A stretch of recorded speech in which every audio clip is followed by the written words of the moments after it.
សួស្តីអ្នកទាំងអស់គ្នាស្វាគមន៍មកកាន់មេរៀន Scratch សម្រាប់អ្នកចាប់ផ្ដើមនៅក្នុងវីដេអូនេះយើងនឹងសិក្សាអំពីប្រតិបត្តិការគណិតវិទ្យា arithmetic operators និងមុខងារ functions នៅក្នុង Scratch នៅក្នុង Scratch មាន block មួយក្រុមហៅថា operators ដែលអាចជួយយើងគណនាលេខដូចជាម៉ាស៊ីនគិតលេខមួយ Scratch គាំទ្រប្រតិបត្តិការ 4 មូលដ្ឋានបូកដកគុណចែក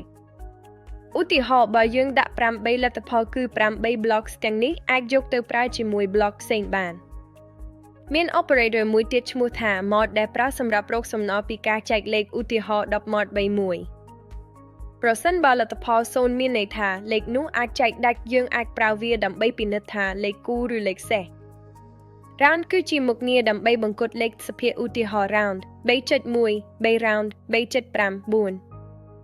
Scratch មាន block មួយឈ្មោះ pick random វាប្រើសម្រាប់បង្កើតលេខចៃដន្យឧទាហរណ៍ pick random 1 to 10អាចបានលេខណាមួយពី1ដល់10ប្រសិនបើអ្នកប្រើលេខទើភាគលទ្ធផលក៏នឹងជាសភាផងដែរ Scratch ក៏មានមុខងារគណិតវិទ្យាច្រើនដូចជា square root trigonometry logarithm exponential អ្នកអាចជ្រើសប្រើបានតាមតម្រូវការសរុបមក Scratch អាចជួយយើងគណនាលេខបានយ៉ាងងាយស្រួលនិងអាចប្រើសម្រាប់បង្កើតហ្គេមឬកម្មវិធីផ្សេងបានផងដែរអរគុណសម្រាប់ការទស្សនា